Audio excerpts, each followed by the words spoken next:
Long ago, I learned at school in Belgium that we must use question tags. But I found them so confusing. And is it true that we really must use them? Because I don't find them in books, for example. So, can you solve that mystery?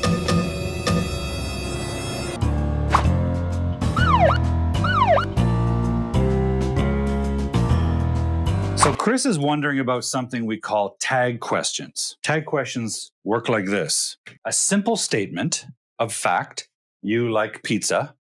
Then we have a comma. Then we have a question. And it's very rare in English that we mix statement and question together in one long sentence, right? We have a simple statement. She doesn't study. Simple fact. But then it becomes a question. Does she? And the other thing you'll notice is that this statement is a positive statement, but this has the not here. This is negative.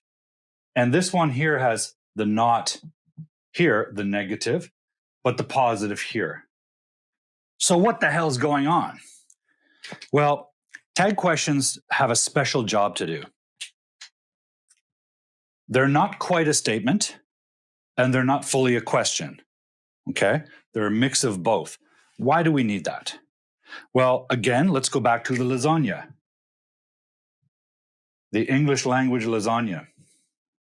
We have grammar levels, meaning levels, convention, and connotation. Convention is how we use it in life, right? The function or purpose. Connotation, as I mentioned earlier, is the emotional meaning associated with something. What's happening here? Are we making a statement or asking a question? Well, look, if you just want to make a statement of fact, you like pizza. That's all you need to say. Does Bob like pizza, Paul? Yeah, Bob likes pizza.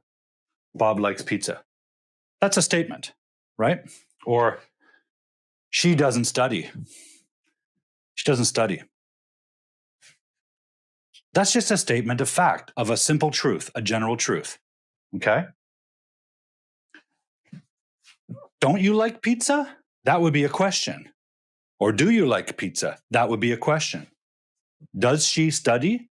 I don't know. Does she study? I'm asking a question. So if you want to make a simple statement of fact, just make a statement, right? If you want to ask a question because you don't know the answer, just ask a question, right? That's the function, the purpose, or the conventional use of these statements and questions. But what we have here is a mix. Why do we do it? We do this because we're not sure, right? You like pizza. That's a simple statement of fact. But what if I'm not sure? Like, I think you like pizza, but I have doubt. This comma, think of this comma as like a moment where we, boom, we introduce doubt. In that moment, we're expressing that we don't know for sure. She doesn't study. Doubt. So let's make the comma red, because the comma is kind of that moment of doubt. She doesn't study. Doubt. I'm not sure. Does she? Right? So by switching from positive statement to negative question, or negative statement to positive question, at that moment, we're expressing that we're not sure. And at the end of the sentence, we have a question mark. And when we pronounce it, we lift our intonation up. Does she? Right? In that moment, we're asking the other person to confirm it for us. We're telling them, I'm not sure, I have some doubt. I sort of think she doesn't study because I never see her study. She's always eating at the cafe. So I never see her study, but she gets good marks. She doesn't study. I'm not sure. Does she? Please confirm it. Or, you like pizza. Actually, I've never seen you eat pizza.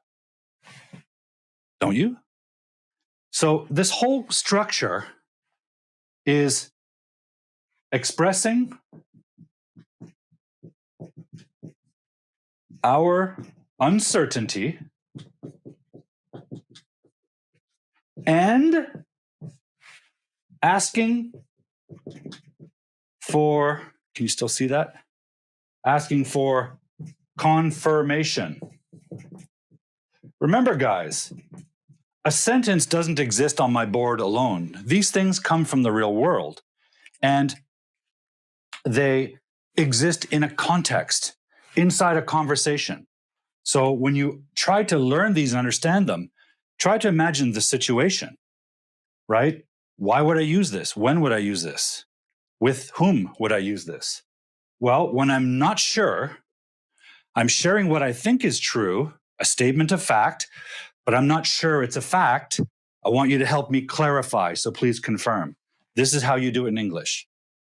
Positive statement, negative question, negative statement, positive question. It's a mix. It's not a question. It's not a statement of fact.